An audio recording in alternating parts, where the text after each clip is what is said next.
Hello friends, welcome to our channel. உங்க வீட்டு கண்ணாடியை ஒரே நிமிஷத்துல எப்படி பளிச்சுன்னு க்ளீன் ஆக்குறதுன்னு சொல்லி தான் நாம இந்த வீடியோல பார்க்க போறோம். சோ உங்க எல்லாத்துக்கும் இந்த குறிப்பு கட்டாயம் பயன்படும். சோ இதுல மொத்தமா நான் ரெண்டு மெத்தட் சொல்ல போறேன். உங்களுக்கு எந்த மெத்தட் வந்து ஈஸியா இருக்கோ அந்த மெத்தட் நீங்க ஃபாலோ பண்ணிக்கலாம். பாருங்க கண்ணாடியில வந்து அங்கங்க திட்டு அழுக்கா இருக்கும். சோ இத ஒரே நிமிஷத்துலயே நீங்க க்ளீன் பண்ணிடலாம் ஈஸியா.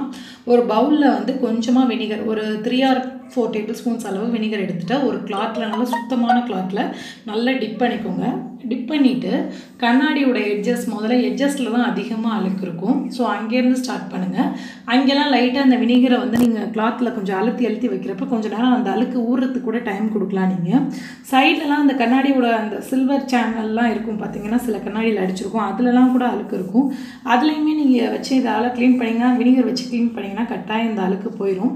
கண்ணாடி பொறுத்த வரைக்கும் நீங்க தண்ணி போட்டு துடைக்க கூடாது அப்படின்னு சொல்லுவாங்க. அது நான் கேள்விப்பட்ட வரைக்கும் கண்ணாடியில வந்து ரசம் போயிடும். தண்ணி ஊற்றி துடைச்சா கண்ணாடியில வந்து ஒரு ரசம் போயிடும் அப்படின்னு சொல்லி நான் கேள்விப்பட்டிருக்கேன். பட் அது ஆப்டான மீனிங் என்னன்னு எனக்கு தெரியல. எங்கள் வீட்டில் பெரியவங்க அந்த மாதிரி சொல்லியிருக்காங்க, கேள்விப்பட்டிருக்கேன். ஸோ அதனால் நான் வந்து சும்மா வினிகர் வச்சு துடைச்சி பார்த்தேன். எனக்கு இது ஐடியா வந்து ஒரு கோட்டாச்சு. இதில் அழுக்கும் வர்றது வந்து உங்களால் நல்லா கண்ணால் பார்க்க முடியும். நீங்கள் அந்த கிளாத்தை துடைச்சிட்டு பேக் சைட் திருப்பி பார்த்தீங்கன்னா நிறையவே அழுக்கு வரும்.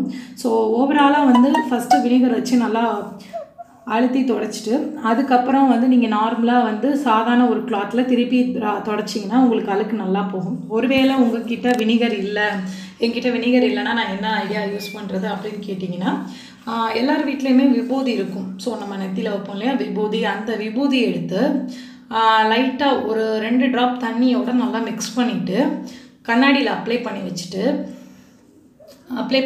நீங்கள் ஒரு 1 மினிட்டோட கம்மியான அளவு கேப் விட்டுட்டு தொடச்சிங்கன்னா ஒரு நல்ல ஈர துணி எடுத்து நல்லா அந்த துணியில் உள்ள ஈரம்லாம் போனதுக்கப்புறம் நல்லா புழிஞ்சிட்டு தொடச்சா நல்லா போகும். ஸோ கண்ணாடி நல்லா ஷைனிங்காக உங்களுக்கு இருக்கும். இது 2 டிப்ஸில் எது உங்களுக்கு பிடிச்சிருக்குன்னு கமெண்ட் செக்ஷனில் சொல்லுங்கள். கட்டாயம். தேங்க்யூ.